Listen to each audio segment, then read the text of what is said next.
Qılman İlkin Qılman İsabalaoğlu Musayev 1914-cü il aprel 28-də Bakının Mərdəkan qəsəbəsində anadan olub. Kiçik yaşlarında atası vəfat edib. İbtidai təhsilini Zeynalabdin Tağıyevin Mərdəkanda açdığı məktəbdə alıb. Feyzullah Qasımzadə, Cəfər Rəmzi ona dərs deyiblər. Qılman İlkin Tağıyevi xatırlayarkən deyirdi: Tağıyev hərdən bizim məktəbə də baş çəkirdi. O qədər sadə idi ki, heç deməzdim 1 milyonçudur. Qılman İlkin yaradıcılığının ilk illərində Qılman Musayev adı ilə əsərlər çap etdirib. Ancaq özü kimi yazıcı olan Qurban Musayevlə adı qarışıq düşürdü. İki yazıcının baş hərfləri çaşqınlıq yaradırdı.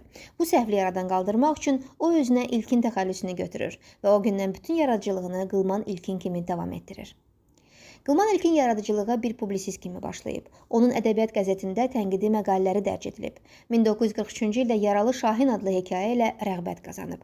Onun bir çox hekayələri çapdan çıxmışdı. Lakin bir publisist kimi yaradıcılığının məşhurluğu Şimal Küləyi, Qalada Üsyan, Yetimin Ölümü romanları ilə başlamışdı. Qılman İlkin 1966-cı ildə Azərbaycan jurnalında, daha sonra isə 1974-cü ildə Azərnəşrdə baş redaktor və direktor vəzifələrində çalışıb. 1989-cu ildə Azərbaycan SSR Əməkdar İncəsənət xadimi, 2003-cü ildə isə Azərbaycan Respublikasının xalq yazıcısı adına layiq görülüb. Onun adına Xəzər rayon Mərdəkan qəsəbəsində küçə var. Yaradıcılığı dövründə 50-dən çox kitabı çap olunub. Bunlardan 4-ü roman, digər kitabları isə əsasən povest və hekayələridir. O, 60 ildən artıq bir dövrü nasir kimi fəaliyyət göstərib. Ədəbiyyatımızın inkişafında əvəzsiz rolu olmuşdu. Yazıcının qələmindən çıxan bütün əsərlərdə vətənpərvərlik, tarixilik əsas rol oynayırdı.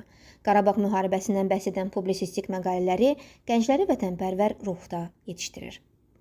Qılman İlkin 2009-cu ildə noyabrın 6-sında 96 yaşında ürək çatışmazlığından vəfat edib.